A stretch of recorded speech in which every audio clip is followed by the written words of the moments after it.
हाजी मेहरुद्दीन रंगरेज, एक तो आपका नाम बड़ा दिलचस्प है हाजी भाई, हाजी मेहरुद्दीन रंगरेज, उसके लिए आपको बधाई।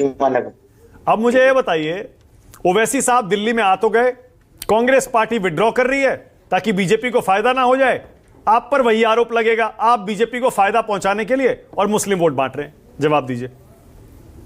देखिए मानक भाई, अभी क्या हुआ है, अभी हरियाणा में चुनाव हुआ था, वहां पर हम चुनाव नहीं लड़े। वहां पर आम आदमी पार्टी जाके चुनाव लड़ती है और बीजेपी का बी टीम का काम करती है और वहां पर जो है बीजेपी की सरकार बन जाती है।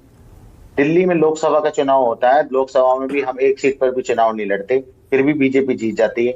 फिर भी बार बार हमें कहा जाता है कि हम वोट कटवा पार्टी है और बीजेपी की बी टीम है। हमारा और हम बैरिस्टर असदुद्दीन ओवैसी साहब का ये कहना है, जो बीजेपी है और जो आम आदमी पार्टी है, इनकी जननी जो है वो आरएसएस है। दोनों एक बड़ा रिचार्ज है, एक छोटा रिचार्ज है। तो ये आपस में नूरा कुश्ती चल रही है दिल्ली में। और कांग्रेस ने आपने बताया दिया कि राहुल गांधी जी की तबीयत खराब हो गई, और फिर उसके बाद उन्होंने जो है प्रियंका गांधी के बारे में नहीं बताया कि उनको क्या हो गया। फिर उन्होंने जो है, जो उनके राष्ट्रीय अध्यक्ष है खड़गे जी, उनके बारे में नहीं बताया। तो हमारी पार्टी तो मजबूती से दिल्ली में चुनाव लड़ रही है और हमारे जितने भी शीर्ष नेतृत्व है और जो हमारे नेता हैं, सब लोग दिल्ली में हैं और डोर टू डोर से लेकर जनसभा से लेकर सब तरीके से। और हम हर एक उन लोगों के साथ खड़े हैं जिनके साथ नाइंसाफी की गई है। नेता असदुद्दीन ओवैसी अरविंद केजरीवाल के खिलाफ कैसी कैसी भाषा इस्तेमाल कर रहे हैं, क्यों कर रहे हैं भाई? ओवैसी साहब को केजरीवाल से क्या दिक्कत है? कभी छोटा रिचार्ज, कभी जनता चप्पल मारेगी, ऐसी भाषा क्यों?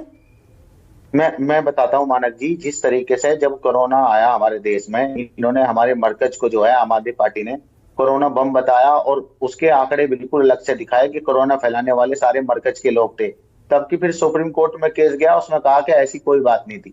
फिर जब दिल्ली में दंगे हुए तो आप ये देखिए मानक जी, अरविंद केजरीवाल ना के उस क्षेत्र में जाकर वो जो है राजघाट पर बैठ के मौन व्रत रख लिया।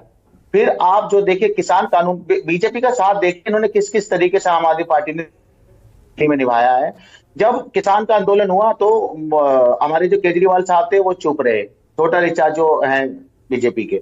फिर जब सीए एनआरसी की बात आई उस पर चुप रहे। फिर जो है ट्रिपल तीन तलाक की बात आई उस पर उन्होंने उनका समर्थन करा, धारा 370 पे उनका समर्थन किया। तो बीजेपी की अगर बी टीम अगर कोई है तो वो आम आदमी पार्टी है, जो लगातार उनको, अब आप देख लीजिए मानक जी कि हम अगर 2 सीटों पर चुनाव लड़ रहे हैं, 68 सीट पे तो हम नहीं चुनाव लड़ रहे। अरे भाई 2 सीटों पर लड़ रहे हैं, लेकिन किन लोगों को टिकट दिया ये कौन भूल सकता है? दंगों के आरोपियों को जो जेल में है। आप चाहते हैं हिंदू मुसलमान हो जाए चुनाव, आपको भी वोट मिल जाए, लेकिन उससे फायदा बीजेपी का भी होगा ना, ये भी तो सोचिए।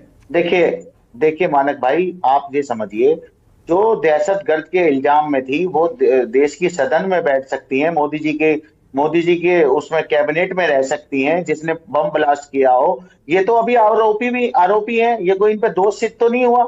और जब तक किसी पे दोष सिद्ध नहीं होता मानक जी, आपको तो खैर, आप तो बहुत अच्छे पत्रकार है और बहुत अच्छे एंकर हैं, आपको पता है जब तक संविधान, हमारे देश का जो संविधान है वो उसकी इजाजत देता है कि जब तक आप कोई आरोपी नहीं है। अच्छा ठीक है, ओके, अनुराग ढांडा आपका जवाब दे रहे हैं।